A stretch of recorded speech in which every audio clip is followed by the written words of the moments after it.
Plaintiff Tammy Saphir met the defendant 3 years ago, and they were friends.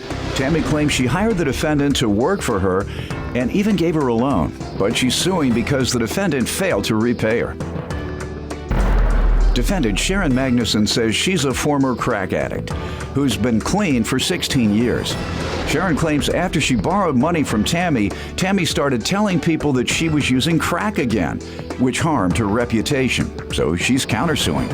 Start with you. So, Your Honor, I met Sharon approximately 3 years ago. We became friends, and about a year after we met, I actually hired Sharon to do some work for me in my business. She helped me with a logo, web design, business cards. We remained friends. I trusted her, and she came to me and stated that she needed a loan in the amount of $3,000. I agreed to give Sharon the loan, again, because I thought we were friends and I trusted her. And so she came to my house in early February, where I had her sign a contract. She put her vehicle up as collateral for the loan, and I gave her a check for $3,000. We agreed that she would pay me $300 per month starting in April, so I gave her a couple months grace period until the remainder of the loan was paid off. All right, and she hasn't paid it off, obviously. Correct. Ma'am? Your Honor, I would like to give you a little background on myself. All right. I have been sober for 16 years. I was a crack addict and had about an 18-year history of drug use. During that time, I went to treatment when I was pregnant with my son, and I devoted my life to my son, and soccer coach, being involved at church, everything else. When I had bought an investment property in North Minneapolis, which is our South Chicago. Actually, a lot of the people who live there are from South Chicago. Okay. But the investment property got... Which part of South Chicago might you be referring to? I'm talking about I work with gang members. Oh, okay. You're talking about the part of South Chicago that has gang members. No, I'm talking about North Minneapolis. But you said it's like South Chicago. That's what we're saying. Like what part of South Chicago? Like where the president lives? Gang members live. Oh, okay. Well, Drug you didn't dealers. say that. You gave the impression that all of South Chicago, it was something wrong with it. And I'm telling you, it's certainly not anything wrong with where the president lives. No, right. No, not at all, Your Honor. Ma'am? When I got there to North Minneapolis, I ended up living in that house right after the tornado hit.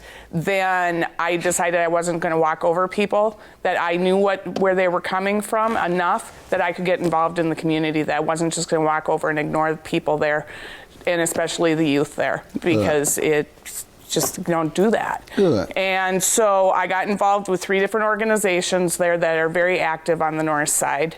And my reputation, though, was very important to them. It's that I didn't have a background because I was doing management and also doing some fundraising for them. So that was important. What she said is true.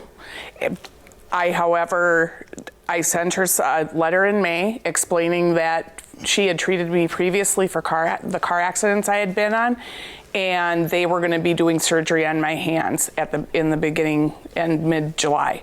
So I had sent her a letter in May and let her know this. And at that time, I let her know that at the beginning of June, I would be sending her a $600 check. And towards the end of June, I would send her another $300, which would have brought me current. Boy, that's a relief. I thought they did that to her because she didn't pay the loan off. That's a good point. I'm glad that didn't happen. You're right. Oh, Your Honor. I didn't think she was that ruthless. All right. And so what's your defense to not paying the balance? So Tammy came to my house shortly after the check was sent to her. She came around the house yelling about, "Where's Sharon? Is she doing drugs?" Went up into my house and then came back out. Who was she asking? Well, that's in the backyard. In the backyard was approximately 4 members of one of the organizations that I was working with, and the nephew of my boyfriend. She asked them if you were doing drugs? She was talking about me doing drugs, or yelling actually about me doing drugs. "Where's Sharon? She doing drugs?" Is she or she is? Was it a question or a statement?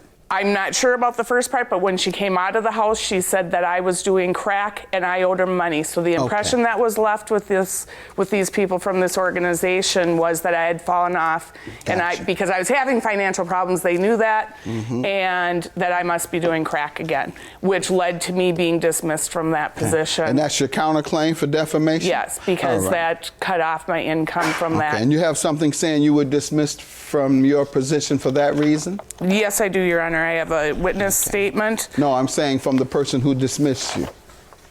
He is one of the people who works with that organization, yes. How many people dismissed you? The whole group. They voted, or?